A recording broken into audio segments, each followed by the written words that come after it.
Hello everyone, welcome to another episode of the Daily Gwei Refuel, where I recap the latest news in the Ethereum ecosystem. I'm your host, Anthony Sassano, and today is the 16th of December 2020. Alright guys, let's get into it for today. So the first thing I wanted to quickly talk about was the company I work for, Set Protocol or Set Labs, is hiring a smart contract engineer. So if that is something that you do or that you are, proficient in, definitely check out the job description here. I'll link this in the show notes, of course. You can check, I'll just click through it, click through to it here. Basically, you can check what we're all about here, what we're looking for in a smart contract engineer and kind of what our values are and where we want things going here. Obviously I'm a bit biased here, but you'd be joining a kick-ass team that is really kind of driven to make a difference within DeFi and to create products that actually help people, within DeFi, outside, bring new people into DeFi. And I personally really love working with the team. So I know you will as well. So if you're a smart contract engineer looking for a new role, you want to work in DeFi, definitely hit this up. You can DM me on Twitter if you'd like, and I'm happy to put you in contact with the other team members as well. We have a few smart contract engineers on board right now, and they're awesome to work with. So yeah, definitely check this one out if that's something that you're interested in. All right, I spoke about the Nexus Mutual news yesterday about the hack that happened. For those who didn't watch yesterday's episode, basically, Nexus Mutual's founder, Hugh Karp, was hacked. There was a man-in-the-middle attack with his MetaMask address, accidentally signed the wrong transaction, which meant that $8 million worth of XNM was sent to the hacker's address, basically. Now, obviously, Nexus Mutual has been doing some kind of research here, some digging to see where these kind of addresses lead and to see if they can identify the hacker. And so they put out this tweet thread basically saying that the hacker KYC'd with Nexus Mutual. They didn't obviously give away their details or anything like that, but they did say that they KYC'd. But at the same time, it doesn't really matter if they did because you can fake the KYC pretty easily. Unfortunately, these systems are easy to get around. So that's not going to help there. But they did say that they've basically been able to track them down to Singapore. They were in contact with them apparently on Telegram, in a bunch of different chats and things like that. They were digging through the Ethereum addresses. As I said, they were able to track back their apparently real KYC to Singapore, but as I said, this could be a fake KYC. We don't know for sure if it's actually real or not. And I doubt that Nexus Mutual team is going to put out all their details and basically dox them. I think that's pretty much illegal to do in the first place. I'm surprised they even put this out, but I guess this isn't really personally identifiable information here. And basically, their last tweet here says that they've found a Telegram contact using the number that this kind of hacker used with their KYC, and they're not responding obviously to messages. They've said that they've barely scratched the surface and more information will come to light. And they're asking the hacker to talk, basically. And, yesterday I mentioned how Hugh put out this tweet that said, basically, if you return all the funds, you can keep $300,000 and that'll be like a bug bounty. I don't think they've done that yet. There was actually a transaction that contained some text on Ethereum today. So there's this account on Twitter, Ethertext, tweets out Ethereum transactions with text in them. And this one came from the hacker and said, "Hello, Hugh. I will not sell wrapped NXN anymore until wrapped NXN covers his value or you send me 4.5k in ETH. If you need any negotiations with me, send message to my ETH address."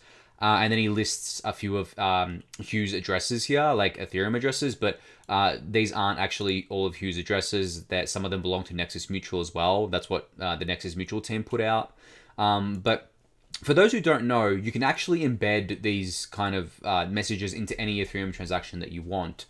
There is a limit, and it does cost more in gas to do this. But basically, many of you will be familiar with the transaction details screen on Etherscan. If you click here and say click to see more, it pops up with this input data field, right? And obviously this is not human readable, it's just a bunch of numbers. But if you go view input as and then go original, if that's going to load.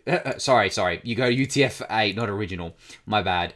It'll show you the actual message here. So the exact same message that was posted on Twitter, basically decoded. And yeah, it lists the full addresses here. I had a look at them. One of them has like a bunch of ETH in it. And the Nexus Mutual team obviously said that they kind of own that address. Doesn't belong to Hugh. So the hacker, I guess, was trying to dox Hugh's addresses and trying to get him to pay up or something, some kind of ransom. I'm not sure, but yeah. So for those, who didn't know, you can do this, and you can put any message you want in here, basically, as long as you know how to do it. I don't think MetaMask supports this natively. I haven't ever tried to do it through MetaMask, but you can do this. I'm pretty sure, like with my Ether wallet and my crypto, by signing this custom message in the input data field. So that's a really cool little feature of Ethereum. I think you can do this on Bitcoin as well, but it's probably more complicated and it probably costs a lot more in terms of fees, since storing data on the Bitcoin blockchain is more expensive. So I mean, you could put any message you want here, and this is what the hacker decided to put. So an evolving story still. I haven't seen any other updates besides this. I mean, if you click through to the quote tweets here, we can see that there's a few people making jokes like hacker is a confirmed dumbass, things like that. This is unreal. Someone made a joke about I think it was like a nurse saying, I'm a nurse, give me my money back. And this is some inside joke about how the hacker, I think the pickle hacker, got a message from one of the I guess the what's the word I'm looking for, the victims. That's the word I'm looking for. So got a message from one of the victims that said, hey, I'm a nurse, $100,000 was my whole life savings and you stole it, can I have it back? And they actually sent it back to them because of that. So it's kind of a joke now where it's like, I'm a nurse, please send me my money. And I don't even think that original person was a nurse either. They were just like playing around, but it seemed to have worked. So that's where that kind of joke comes from. But yeah, it's just funny. I mean, this is like negotiations, right? Through the Ethereum blockchain, and then we're seeing it play out in real time. It's obviously not great, right? But this is not good to see at all. It's interesting, but it's still pretty crappy. I mean, 4,500 ETH ransom is quite high. And then it's, they say negotiable. I mean, that's laughable, right? You could imagine Hugh sending a message back on the Ethereum blockchain basically saying, oh yeah, I'll offer you, 3,000 ETH instead or something lower than that or whatever. And the hacker coming back and saying, well, I, meet your offer at 3,500 ETH. And, it's like a classic negotiation on like they're returning the hacked funds. I don't know if the hacker's doing this because they're kind of like scared that they're going to get caught. They might, because it only takes one mistake to basically get caught, especially when law enforcement gets involved. Because if you leak your IP even once and it's able to be tracked back to where you actually are, that's it. It's game over for you. If you leak other information, like I worked in cybersecurity for 3 years, so I'm very familiar with the information that can easily be leaked if you don't know what you're doing. And you can leave breadcrumbs everywhere. And law enforcement has a lot more access to data than, a regular person would investigating this. So, if you're not careful, it's pretty easy to get found. It might take a little while because obviously these things tend to move slowly, but it's just not something that's worth the risk. Like, it's pretty insane. I mean, this is a lot of money, right? And this isn't just, I guess, limited to the Nexus Mutual hack, but like all hacks and all these sorts of stuff. Unless you hide your tracks really well, if law enforcement gets involved and they're motivated enough to catch you, they're going to catch you. It's incredibly hard to stay hidden. And as I said, like during my cybersecurity years, we saw a lot of like very sophisticated actors get caught because of the dumbest mistakes. They left like the tiniest breadcrumb that was easy for them to like not leave, and they left it, and that led the law enforcement and everyone else investigating them to find this and basically say, oh, okay, I know who this is, right? Or I know where to find them and things like that. So very hard to hide your tracks here. I think the best thing to do for a lot of these hackers to avoid, law enforcement coming after them is hack. I mean, this is not advice or anything like that, but if I was like a smart hacker or whatever, and I didn't want to be caught, you just steal a bunch of funds and then return most of it and keep a little bit of it that you stole, and that kind of like prevents these teams from even wanting to go after you anymore, because it's like, okay, well, they return most of it, we'll cover our losses here and we'll learn for next time. And even law enforcement would be like, it's not even worth our time anymore or whatever. And we've seen kind of this, I guess, play out a little bit where some of the hackers returned half the funds, like the Eminence hack, sorry, had like half the funds returned. I think the Pickle hack did as well, or the Farm hack, one of those two. So we've seen that play out, but I don't know if they did that for, for the purposes of not getting caught or not getting pursued. I think they did that, at least the second time was like just for the meme. So, or maybe it was the same hacker and they were just like, that's their signature, right? Returning half the funds. So yeah, it's a wild kind of west out there within Ethereum and DeFi. As I was kind of saying yesterday, it's very easy to fall for these things, but yeah, I guess I'll keep you all updated on what's happening with this as we get more updates. Interesting tweet from Justin Drake today. He reposted this image basically comparing Bitcoin and Ether as sound money. That's what Bitcoiners like to call Bitcoin. And then he goes on to say that with EIP 1559, and if fee burning is greater than the inflation or the issuance of staking, then ETH becomes ultrasound money because it actually has a decreasing supply rather than a capped supply. And for those of you watching the video, you'll be able to see the picture that I'm talking about. For those of you listening in, you can just go look at it in the tweet. It'll be linked in the show notes. But basically, I mean, I like this. I think it's a cool meme, right? Ultrasound money, sound money. I mean, I believe in this kind of vision where Ether will become deflationary if there's enough use on the network. And we have, obviously, we're going to have fee burning in. So it's burning more ETH than is being issued per year, which makes ETH, net deflationary. So the supply actually decreases, which is better than a capped supply, right? So I hope we see this play out. I mean, it relies on a lot of things, right? It relies on the merger happening, so getting rid of proof of work and merging ETH1 into ETH2. It relies on EIP 1559 actually burning more than it's being issued. And at the moment, at current usage, it's not. During DeFi summer, it was, but that was like not sustainable, right? It only lasted for a month or so of those really high fees where we actually had, if we had EIP 1559 in, people calculated that we would have had net negative issuance, even with the proof of work issuance. So with proof of stake, it's going to probably settle at around 0.5% to 1% issuance per year or inflation per year. So we would have to burn, 1% of all ETH a year from usage in order to make up for that and to make it net deflationary and to have a decreasing supply, which I think we can get to, right? If you really believe in Ethereum becoming this global settlement layer for like all value to settle on, and DeFi keeps growing, all these other apps keep growing, and we have like millions and billions of transactions on Ethereum, trillions of transactions on Ethereum each year, potentially, both at, I guess, layer 1 with sharding and layer 2. I think we can get there. And it's just going to make ETH such a great asset and improve on what's already, in my mind, a really great asset in ETH. So yeah, I'm glad to see someone like Justin Drake pushing this out. For those who don't know, he's one of the core researchers of ETH2. He's generally focused on a lot of the advanced research within ETH2, like VDFs, verifiable delay functions, and things like that. And he's played a big part in it, but you never really see these researchers talk too much about ETH, and kind of like this kind of concept around a decreasing supply. So it's good to see them, at least Justin talking about this and pushing the narrative here. Right, an update out of Uniswap today. So they've introduced this new website called Sybil.org. It's basically a governance tool for discovering Uniswap and Compound delegates. It maps the on-chain addresses to on-chain Ethereum addresses to digital identities while avoiding on-chain transactions and user signups. So you can verify and discover delegates on here. So if I go to the website here, you can see here that Uniswap governance, or you can choose from Uniswap governance or Compound governance, and it'll come up with basically a rank of all the delegates that are part of each governance system, how many votes they have, how many proposals they voted on, and their vote weight.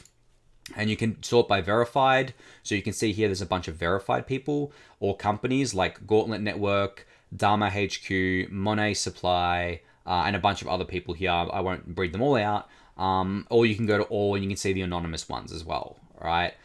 So same for Uniswap. You can see Dharma is the top delegate for Uniswap. that has 17% of the voting weight, which is quite high. Second is an unknown. Gauntlet Network again is in there at number 3. And then we just go down the list. It's kind of funny because Robert Leshner, Monet Supply, Gauntlet, Dharma, they all appear in compound governance too. And even looking through these names here, just glancing across, there's a lot of overlap happening here. Now, I wonder why that is. Is it because these people started off being very active in compound governance, and now with Uniswap governance, they're more trusted? I think so, to be honest. Because if you build up a reputation and become, what's called a quote-unquote protocol politician, you're more likely to be trusted than someone who's either new to the scene or basically, I guess, less well-known or anonymous, right? So I think that's why we're seeing a lot of overlap here.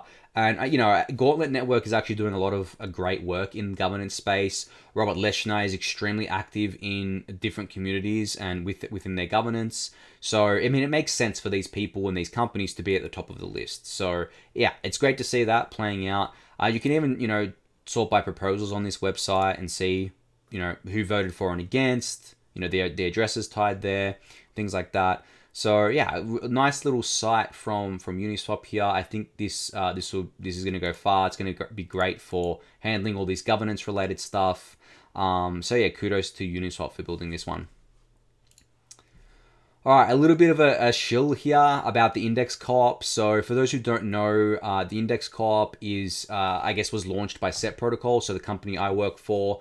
So basically, we're working on the Index Co-op as part of the community. We're working to steward it and to grow it. So just a disclaimer there. I obviously hold Index tokens as well, so just wanted to put that out there before I dive into this. But I did want to give a shout out here to what we're running at the moment. So we're running what's called the Index Co-op Creative Challenge. So we're giving out $15,000 worth of prizes in Index token for people that submit kind of a bunch of different creative materials like art, video, music, writing, like blog posts and memes and things like that. And this is a way to let the community get involved and get paid for their involvement within the Index Co-op, especially those who aren't developers or aren't smart contract engineers, right? That are more on the creative side of things and do a lot of memes and art and creative writing and things like that. So yeah, if that's something you're interested in, definitely go check it out. It'll be linked in the show notes. But I was also talking yesterday about the Index Co-op as well, because I was talking about Linda Shea's tweet about how DAOs can basically pay people to be full-time contributors. Index Co-op isn't at that point yet, but we are paying people a fair bit to do work. So if you're someone who has got a bit of free time, you think that you want to put your skills to the test on doing creative work, then you can go check this out. And it's not just limited to this challenge. You can do ongoing creative work and be paid for it in Index tokens by the co-op if you add value. And the Index Co-op isn't the only one doing this, of course. There's a bunch of other DAOs doing this as well. And I think this is just the next evolution in kind of work, right? Where you basically can work for Ethereum. There's a few members in our community that actually work in other communities as well. So, if you work in 3 or 4 different communities, you could probably earn a nice wage doing that, right? A livable wage, like not just livable, but substantial, depending on kind of what quality of work you do and how much the different DAOs are paying. But from what I've seen, a lot of them pay quite well for the work, depending on your impact, essentially. So yeah, definitely go check this out if you're a creative. It's something that I'm really excited about. We're already getting a ton of content posted on the Discord. So join the Discord channel as well, because that's where all the submissions are done. And you'll be able to talk with fellow members and maybe you can team up with someone and work on something together. That's another idea. So yeah, just wanted to give a quick shout out there to what we're doing at the Index Co-op, as I think it's pretty exciting. All right, so Shane Copland, the CEO of Polymarket, put out this tweet today that basically went through that since 2 months ago, since Polymarket Stage 2 launched, they've broken $40 million in volume, generated amongst the highest fees of any crypto project, and most importantly, become an indispensable information source for many tracking this election cycle. So for those who don't know, Polymarket is a prediction market platform that got a lot of attention during the election, of course, along with Augur and other platforms like that. The difference is with Polymarket is that it already runs on a layer 2 solution, so it's using Matic network to process all of this. And I had a bet, like I placed a bet on the US election result, and I used their system, and it was extremely smooth. It was such a great process, and the fact that I knew I was using layer 2 Ethereum, and it was so seamless, got me really excited and really bullish. So yeah, it's great to see that they've grown here. I mean, I've always been of the opinion that prediction markets are really great if there are markets that people actually want to participate in. There are tons of prediction markets about like what will the price of ETH be at this date, or what will the price of this be at this date, or whatever, right? And I don't think they're interesting markets, because if you want to bet on the price of an asset, there's already a million different ways to do that. You can buy options, you can sell options, you can basically, play in the futures markets, you can play in the spot markets. Just buy the coin if you think it's going to go up, right? So those markets are always very uninteresting to me. Whereas markets like, election cycles and election results, markets like will ETH2 launch in 2020, all those sorts of things are very, very relevant, I think. They're very exciting. They basically get the community involved with things as well, and lets the community basically tweet about it and kind of like spread the message and be like, if you, I mean, I saw this play out with the election. It's like, if you think that I'm wrong, bet against me here. So, that is a lot more, I guess, enticing than, hey, if you think the price of ETH isn't going to, this amount in this much time, then bet against me. People will be like, well, I mean, what's the point? I'm just going to like short ETH or something, or I'll just sell ETH or something. So yeah, that's why I believe that as long as we keep getting these more interesting markets, there'll be more activity on prediction markets. So curious to see how Polymarket grows from here.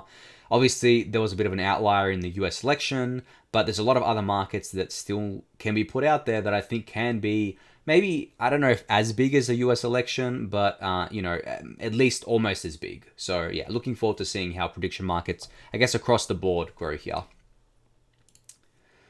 right, finally, we reached 1.1 million ETH in the ETH2 deposit contract, which is over 1% of the circulating supply of ETH. This is crazy. I mean, I've said this before. I've said it on Twitter. I've said it on the ETH Hub podcast. I've said it on the Daily Gwei Refuel. No one expected this. Literally no one. Even the most permabull of permabull ETH, like ETH maximalists, if you want to call them, right, did not think we would get here. Some of them were doubting that we'd even get to the minimum of ETH required, the 524,000 ETH required to launch the chain. And we've almost 3 times that at this point. So, I mean, I don't even know what I can say here other than this is just an amazing show of support from the Ethereum community. It just shows how many people want to, support the community, support the network, because, as you all probably know, this ETH is locked for 1 to 2 years. It's not available. So, and you don't even know when it's going to be available. It could be 2 years, could be 1 year. You just don't know. And your rewards are locked too. You can't access those rewards. The majority of this is in that state. Some of this is done through exchanges and third-party providers that are offering kind of like liquidity on the deposits. But I'd say that most of it, at least 1 million ETH worth of it, is not in that state. It's like actually locked. So that's why I'm so impressed by this number. It's just that people are just like, okay, there's opportunity cost here, but I don't mind. It's fine. I'll just put my ETH in there. I'll stake. I'll support the network, and then 1 to 2 years, I'll kind of take out my rewards or cash some out at that point. But until then, I'm happy to lock my ETH. So yeah, kudos to everyone who's done this. Obviously, I'm a big ETH staker. I'm watching my validators kind of run nicely. Every day, it's nice to wake up and check my dashboard and things like that. And it's really cool to see so many people getting on board with ETH staking. So yeah, if that's you, I hope you're having as much fun as I am with it. All right, everyone. Thank you for watching, listening to another episode of The Refuel. Be sure to subscribe to the YouTube channel if you haven't yet. Give the video a thumbs up, join the Discord, and subscribe to the Daily Gwei newsletter. And I'll catch you all tomorrow. Thanks, everyone.